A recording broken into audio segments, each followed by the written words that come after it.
Hi, this is Teddy Burris, your Google Workspace and Gmail strategist. The question I got asked is, how do I replace words in a Google document? And I'm like, you know what? This is an important step. I'm going to show you how to do it in a video.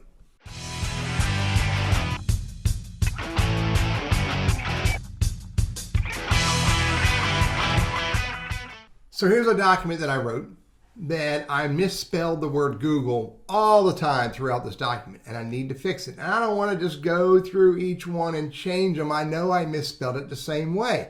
So I've got to go find the times where I use the word and then replace it with the right word. Okay, so there's two ways of doing this. Number one is I go to edit and I go to find and replace, which is, Command or Control Shift H. That's too many letters. I don't want to do that. It's even easier to do it another way. Just hit Command or Control F.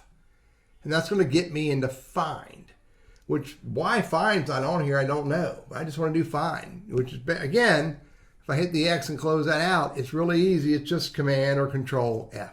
Now, once I type that, I can type in the word. I know I misspelled it, Google, and this 14 different times. But look here. See the three dots? More options.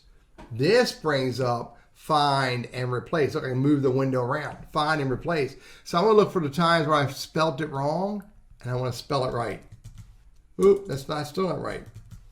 And I can say match the case. So if, upper or lowercase, match using regular expressions. You can ignore Latin diacritics if you want. That's the umlaut and those kind of things. But that's not important for this word. But this is the word I'm looking for. This is the word I want to replace. All I need to do is hit boom, replace all, done.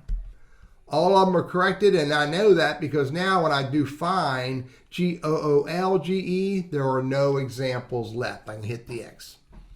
It's really that easy. So again, Control F, hit the three dots, put the bad word or the misspelled word or the word you want to change in there, but the word you want to use. Make a decision how you want to match case or not, and hit replace all. Or you can hit replace and go one at a time, or replace individually if you want, and make a decision to do it or go to the next one if you want to, leave it in there if it's the right word in the right place. It's pretty easy to do. Makes life way easier when you fat finger. I'm Teddy, your Google Workspace, Gmail strategist, trainer, and coach. I hope this is helpful for you.